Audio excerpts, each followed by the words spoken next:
Hello, I'm Oliver Pickard and welcome to a rainy day in beautiful Limousin, France. Today we start work on Pandora, my lovely little Cox GTM mid-engined rally machine, and the heart of the monocoque, which is this central tunnel. I keep trying to call it a transmission tunnel, but it's not a transmission tunnel. It has no gearbox in it, it has no prop shaft in it, because that's all in the back. It's a mid-engine car. But it performs pretty much the same role. It's a strengthening tunnel for the monocoque chassis, and because of that it needs to be as integral as possible, it needs to be as complete as possible, and this one has giant windows in it because previous people have drilled holes in it, they've done repairs to it, it's been twisted in the crash and it's heavily damaged. And as well as being part of the strength, so it's obviously having large windows in it is no good, but as well as being part of the strength, it also is a conduit for the water lines from the radiator to the engine in the middle and from the fuel tank in the front to the engine in the middle. So there are important and dangerous things travelling through this central tunnel that I need protecting from. And also it's the place where the gear stick mounts and the gear linkage assembly. So obviously having giant holes absolutely everywhere, and it's like Swiss cheeses, this thing, is rather dangerous. So I need to make a new one, and to make a new one I need to make a brake for it, and to make a brake for it I need one of my great vices. And by one of my great vices I mean this one. This is a 100-odd-year-old blacksmith's vice that I got from an antiques shop of all places. And I'm going to be using this to make a sheet metal folding brake. A sheet metal folding brake is basically a very basic machine for perfectly folding steel the way that you would fold paper or cardboard. And to do that you need a big clamp. So this is my big clamp. I need to mount it to my table, and I also need some steel in order to extend it, because I need to make a clamp that's at least as long as my central tunnel of Pandora.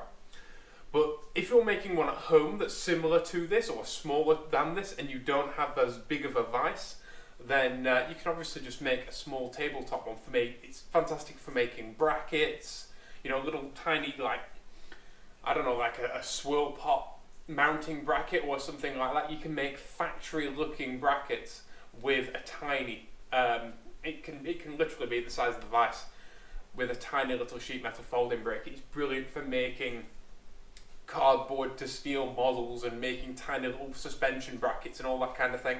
But the bigger the brake that you have, the bigger the things that you can fold, and then you can make some truly special things. In fact, this entire Cox GTM chassis was made with a giant folding sheet metal brake.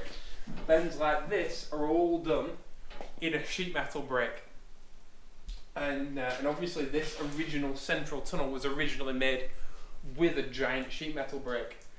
Now I'm going to be making a few revisions to the central tunnel of Pandora, and the reason for that is through the years since my car was made, many GTM owners have figured out different ways to reinforce the monocoque of the Cox GTM by adding bracing to the central tunnel.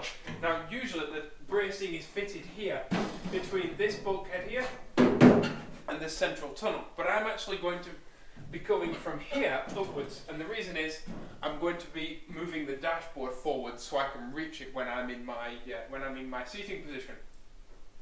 I'm also going to be making the rear flange area, the rear square triangular reinforcement, bigger as well, which is also done on the reproduction chassis for this car, because believe it or not, most of the parts for the Cox GTM are actually still available and made. You can buy a brand new chassis straight off a shelf, which is kind of awesome. Unfortunately I can't use one because of the size that I am, and because of the applications that I want to apply to my lovely little Pandora. So I have to make my own chassis, and to do that I have to start by making one heck of a cool central tunnel. Now, being a blacksmith's vice, this vice was originally designed to fit into the hole in an anvil. Now, I don't have an anvil yet, but I want to mount this vice onto my table. and so the tail shaft needs support. So what we've done is we've push fit a big piece of roll cage tubing onto the tail of the vise. And by push fit, I mean we placed it on and smacked it with a really big hammer. It kind of looks like a weapon from an anime series, doesn't it? Blacksmith Evangelion. Like a giant sword, but it weighs as much as me, so it would be a very slow swing. I can lift it just. I had to carry it from the shed before and it took me about 10 minutes. So now we've cut out a piece of plate to use as a foot, and we need some bolts to bolt it to the bench. The reason why we've put a leg on it and a foot is because this vise is so heavy that it might actually bend the table if it didn't have a leg. It's an incredibly heavy piece of kit, and it means we can apply huge torque loads to the vise without worrying about it moving or anything like that, or damaging the table that it's bolted to, because this thing isn't going anywhere. But this table, as strong as it is, depending on how big of a thing that you put on it and how big of a thing you hit that thing with, could actually bend the table. So we're going to reinforce it and put some big bolts through it.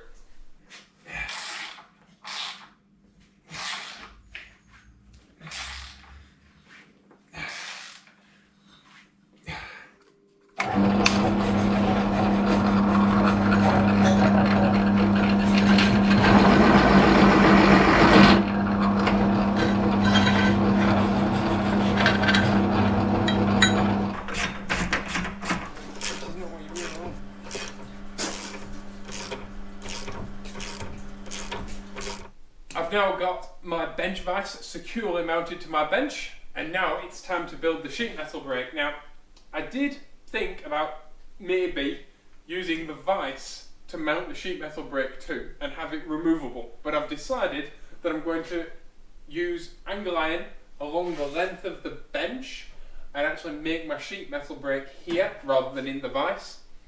My reason for that is I can thread bigger pieces of steel through, and it will just be more manageable rather than trying to mount it onto this.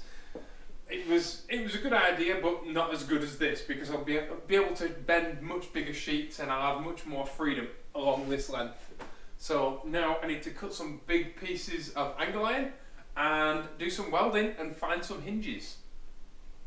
Okay, so I've made half of my sheet metal brake. Basically, I didn't film myself cutting angle because you've seen me cut angle before. But there's a piece of angle on the bottom, piece of angle on the top, and it's spring loaded. The way that it's spring loaded is that there's a 10mm bolt that runs through. I drilled and tapped the bottom, if you can see that, and then I put a spring on it, and I put a wing nut on top. And obviously I drilled this bigger than 10mm. Actually I drilled it 10mm and then I filed it out. And it's now spring loaded, which is lovely. The reason it's spring loaded is so that when I've got a big sheet of steel like this stuff and I'm on my own, I can simply thread it under and then clamp it up, and I'm not having to lift it up to try and get it under. I'm not manhandling it. What I have to do tomorrow, oh by the way, I've made this. The reason this is the width that it is because it is as wide as the widest part of the GTM that I have to bend. So I've made it wider than I need it. And tomorrow what I need to do is I need to get another piece of angle, which is bigger than this, but just to show you. And I need to put a hinge on it. And the hinge needs to be in line with this bottom edge here. Move this on the bench in there. It needs to be along that bottom edge here. And it needs to fit up like that. And the reason it needs to fit up is, when you bend a piece of paper and you fold it over and then you lick your finger and you like that, and it makes a perfect creased edge. This is exactly what this does. But to make that perfect creased edge, it needs to fold directly on that edge. I also need to flappy disc up the underside of this and make it like razor sharp and spot on. so that it fits really flush down. But I'm really tired now, so I'm going to stop work, because the worst thing that you can do is work when you're tired. But halfway there, and I've got my vise. I've taken to using this vise like a duck to water. It is the best thing since sliced bread. I've missed having a vise so much. I've had numerous comments in the last few days from people saying, "Oh, you've just made me realise how much I need a pillar drill." There are a few tools that every single garage should have. Every small garage, every small workshop. There's just a handful of tools that you really, really need. One of them is a pillar drill. Best thing ever. Also, a vise. A really good table. It doesn't need to be this big. It doesn't need to be an antique blacksmith's vise, but it helps. A bench grinder. The reason why you need a bench grinder is when your drill bits go dull, you need to be able to sharpen them up. Of course, a good workbench. I have a video on making a workbench. I made this workbench just the other day. You need a good bandsaw. I couldn't remember the word then. My brain's finished work while my body's still here. I've used this bandsaw every 10 minutes today. It's just so handy. It's so much handier than if you have to cut a head off a bolt like I did with these. To cut the head off a bolt with a vise and a hacksaw is okay, but if you can do it perfectly square and straight the first time, it barely needs running over on the bench sander. A bench sander is a beautiful and wonderful thing. And this one's made by Peugeot. Yes, Peugeot make bench sanders. They also make pepper grinders and all sorts. They made tools like pepper grinders and bench sanders, then they made bicycles, then they made cars. And they're now all different companies, but they're all still called Peugeot. But yeah, simple tools like that I nearly walked into my vise, I'm not used to it yet. Simple tools like that go a really, really long way. They're massively versatile, and you can use these tools to make virtually anything. But I've never had a break. So tomorrow, I shall finish the break, and you'll be here watching me do it, because in a second I'm going to cut to tomorrow. In fact, I'm going for my tea, so hasta mañana.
It's a new day, it's a new dawn, and I'm feeling wealthy.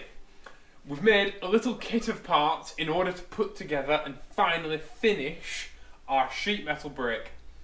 We've made a little bush out of a piece of threaded bar, a little rod out of a little rod, but it's got a chamfer on it.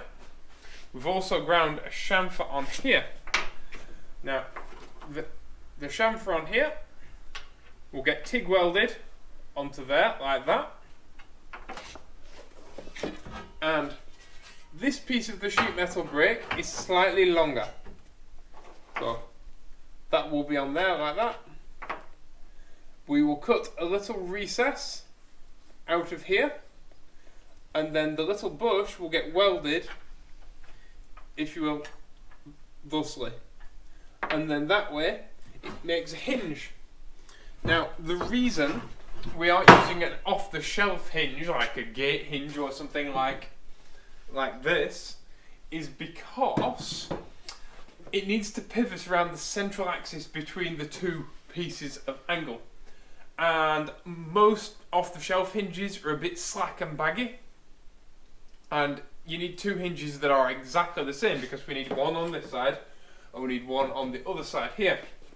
So it's almost easier just to make them ourselves. But time to get TIG welding, I suppose.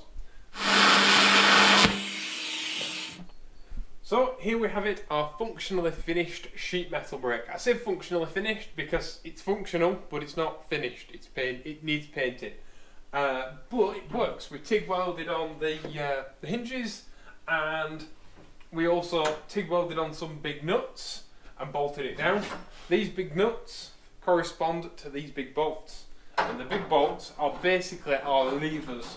And the reason why I used big bolts, one is because I had them, but two is so that they're removable, because we use the underneath of this bench for storage, and I wanted to be able to get to the storage without having to mess with a big bolt. Also, something that's happened while we've been working on it, someone walks into the workshop and goes, "What's this?" Picks that side up and smacks you in the plums with this end. So it's a good job that they're removable for everybody's safety. But I've had a bit of play, and it works. I'm really happy with it.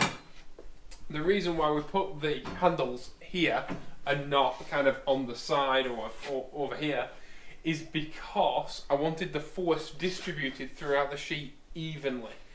If you were really overbuilding a sheet metal brake, if you wanted to build a really big one, it would be really important to put like gussets all along and make sure it's super stiff, especially if you wanted to build, especially if you wanted to bend 2mm stuff or 3mm stuff. You know, if you want to start bending really thick stuff and not just this thin 1mm, then your sheet metal brake's going to have to be very stiff and very strong.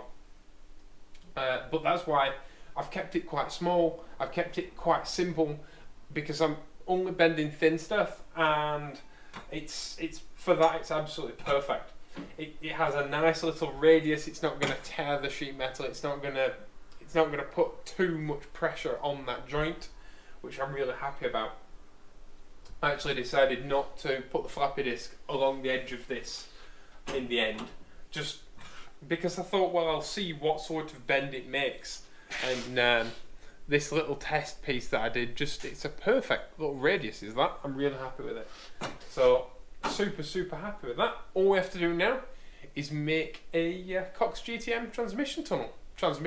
Central tunnel. Told you I keep saying that. So this is the piece of steel that will become the new centre tunnel for Pandora, and I've just cut it out of the length of sheet behind me. It's 1mm thick, just like the original, but unlike the original centre tunnel, the original centre tunnel is 1,360mm long, whereas this is 1,450. And the reason for that is because I'm a very long boy, and being 6'6", I need more legroom. So I can't really move me back in the car because there's an engine there, but that would be shifting the weight further and further rearward in the car, which in a mid-engine car isn't a good idea. So instead, what I'm doing is I'm shifting myself forwards, and that means moving the footwell further forwards, and basically that means that I need a little bit more space plus pedal travel. So that's the difference, that's the reason for the difference in length. And that'll help me fit into the car just nicely. That and lowering me down just a little bit will really do wonders.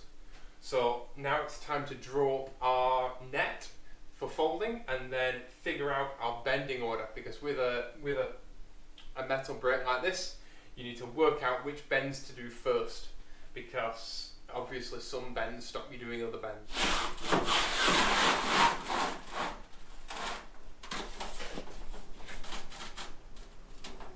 And that is why we made it sprung loaded. because it makes it so much easier to slide in your material. What to do now is get it all lined up. Put my handles in. Moment of truth. Deep breath.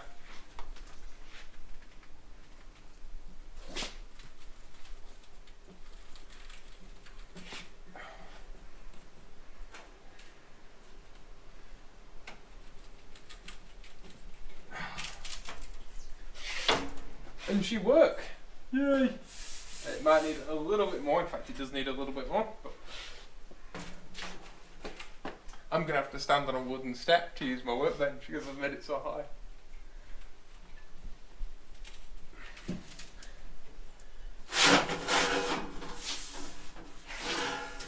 Huzzah! It's not quite as stiff as I might have liked.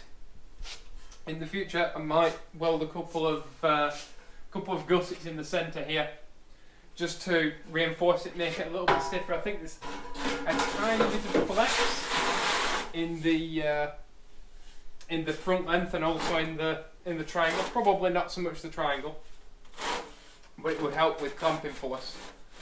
So, but you don't know until you do things. You don't know until you try it.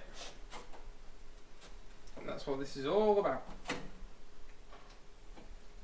So.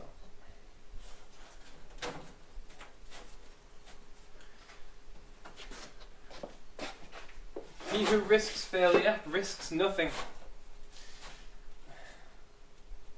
And there's nothing wrong with failure, although hopefully this will be just right.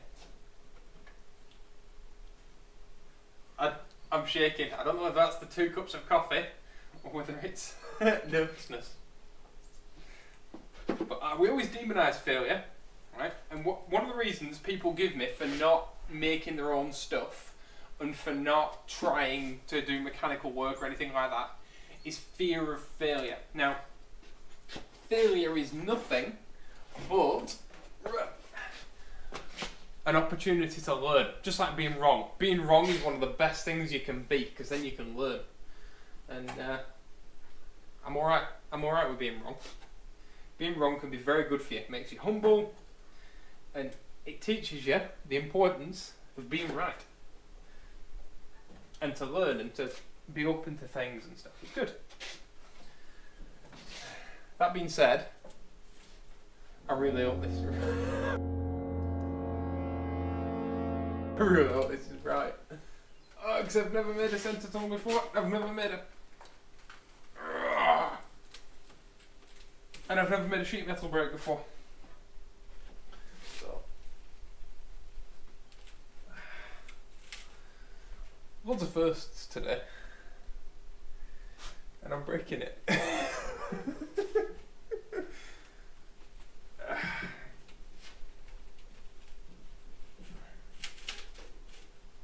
Ooh, I think that's 90. Have a look at that.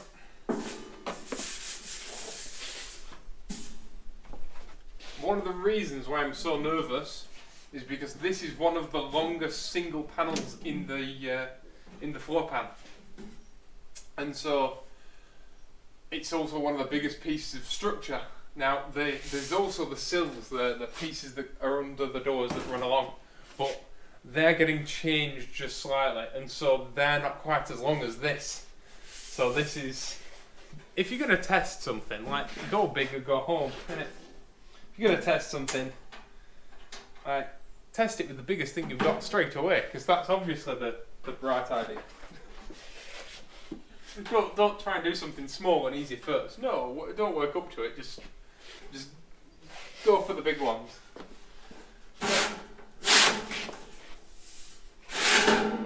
Okay. Now then, how do I bend this boga? I've messed up. You know all that thing that I said about figuring out how to do it in the right bending order? Well, I'm not blaming you, but it's all your fault. In talking to the camera while doing, I put 2 bends in it. These 2 centre ones. And I should have only put 1 bend in it. Because what I should have done is the centre then the outside, then the centre, then the outside. But what I actually did was centre, and then it can only just reach the outside. So yeah, it will bend it, it will do it, but only just. I've messed up, but it's salvageable. I can do this. I believe in me. Pray for me down in the comments below. Right, let's bend this. I'm going to do this off camera because I'm scared. So, as you can tell, it's some considerable time later. And a lot has happened while we've been away. So, let me explain. First thing first. We tried to bend it, and of course, because the more bends you put in a piece of metal, the stronger it gets. It's a lot stiffer than it was, and it was bending the brake, the sheet metal brake. So we've welded another piece. It's not pretty, but we've welded another piece of angle on top of this top length, and one of the actual nuts snapped off. So we've re-welded that all the way around. And we've welded another piece of angle on the bottom. Now it works, and we've tried it, and it works beautifully. But this side is, well, it's okay on the edges, but where it's bent in the middle, it's a no good. So we're going to use the vise, and I'm going to show you how to sort it all out, because it's the first time I've ever done anything like this. I'm not a sheet metal guy. I'm not, a professional sheet metal fabricator, whatever. I've never done anything like this before. So I have to be prepared to fail, because like I was saying as I was screwing up earlier, we all demonise failure, and that's not really fair, is it? Because when you've never done something before, you're never going to get it right the first time. But now, our sheet metal brake is hideous, but it works really well.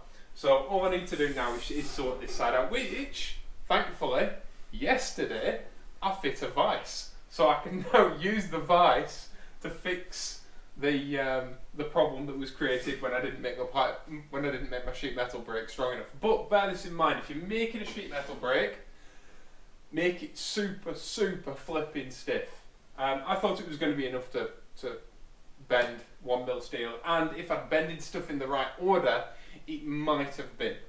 But because I messed up, I've made myself a bunch of work. But such is life, Sometimes you do things with best laid plans, and you think, oh, it'll only take the morning, and then at 4:30 you're still hitting bits of metal with hammers and trying to sort it all out. But that's what building cars is. If it was easy, everyone would do it.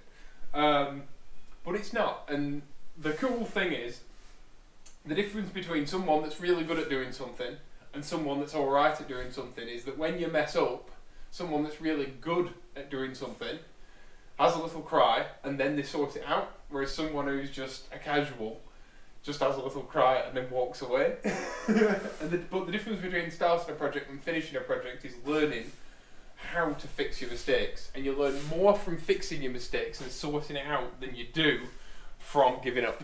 And I'm not giving up because I'm really happy. I'm really proud of these two bends. I'm really proud of this, even though this I'll give a little bit of a trim up with the hammer in the vise as well. But I'm actually really proud of it. It's the first time I've ever made a sheet metal brake. It's the first time I've ever bent sheet metal.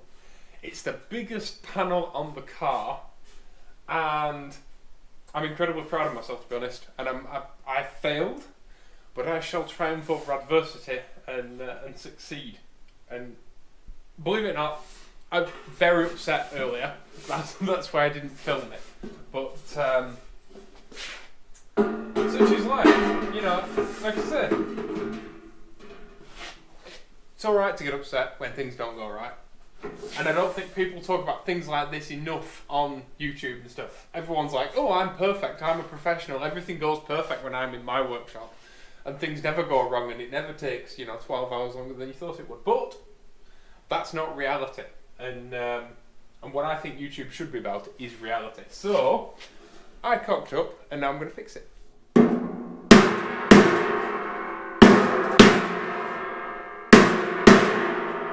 Okay, so here's the plan. Things are escalated slightly, that's why I'm stored on a box. And I've got a piece of angle iron clamped either side of the tunnel with clamps on both ends. The reason for that is that the ends are actually in really good shape, they're spot on. It's just the middle that's out.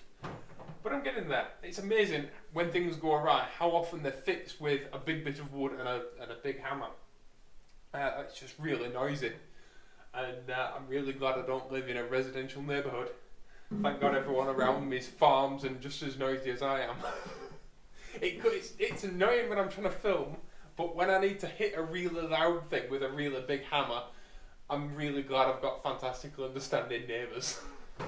If you want to build cars, move to the middle of nowhere. That's the lesson. That and build a stiffer sheet metal brick.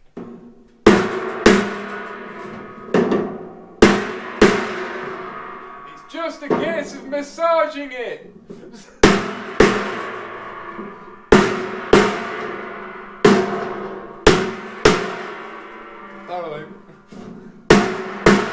Nobody wants to listen to this for 15 minutes.